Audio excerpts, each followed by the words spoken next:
سلام دوستان، امیدوارم روز خوبی داشته باشین. امروز اومدم با آموزش نصب نهایی بازی‌های پارت بندی شده برای کامپیوتر. بازی‌های پارت بندی شده یعنی چی؟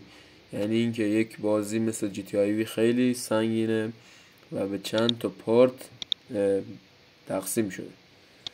و اول اینکه کمک کامپیوترتون رو باز میکنید و میرین توی بخش دانلودها. وقتی هم که وارد دانلودها شدین، اینجا تمام پارت هایی که از بازی مورد نظرتون دانلود کردین موجوده.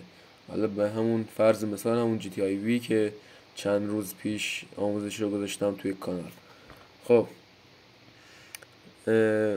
اول از این که باید همه این پارت ها رو انتخاب کنید و اینجا اکسترکت هیر رو بزنید. اکسترکت هیر که زدین باید یک چند دقیقه صبر کنید تا یک فایل براتون بسازه که من قبلا اون فایل رو ساخته برام و توی یک درایو دیگه قرارش دادم. خب وقتی که وارد اون درایو میشیم یا همون فایل میشیم به همین اسم که گراند تف آتو وی و نسخه فیدگرل هم هستش. خب وقتی که وارد اونجا میشیم با این صحنه روبرو میشیم که یک برنامه هست به نام ست آپ.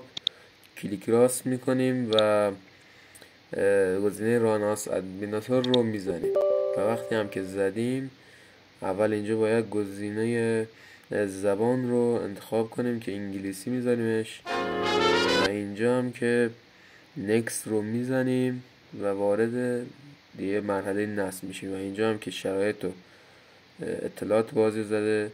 اینجا هم باید مسیر پوشه‌ای که توش میخوایم بازی نصب بشه رو انتخاب کنیم. باید توجه داشته باشیم که یک درایو انتخاب کنیم که حداقل 130 گیگ حافظه داشته باشه، چون که جی تی آی وی یکم سنگینه. خب وقتی که انتخاب کردیم نکست رو میزنیم و میریم توی مرحله دیگه از نصب که الان من چون که این بازی رو از قبل روی کامپیوترم نصب داشتم دیگه برای من نمیشه و یه اروری بهم میده. ولی شما اگه دیگه رفتیم مرحله بعد باید هرچی که تیک زده رو غیر فعال کنید، چون که اگه این تیکا رو غیر فعال نکنید بازی براتون نصب نمیشه.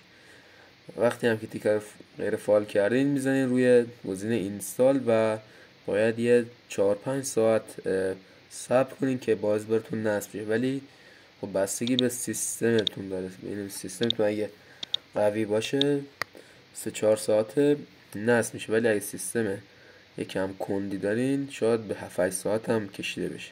امیدوارم این آموزش به درتون بخوره. لایک و سابسکرایب هم فراموش نشه. بدرود.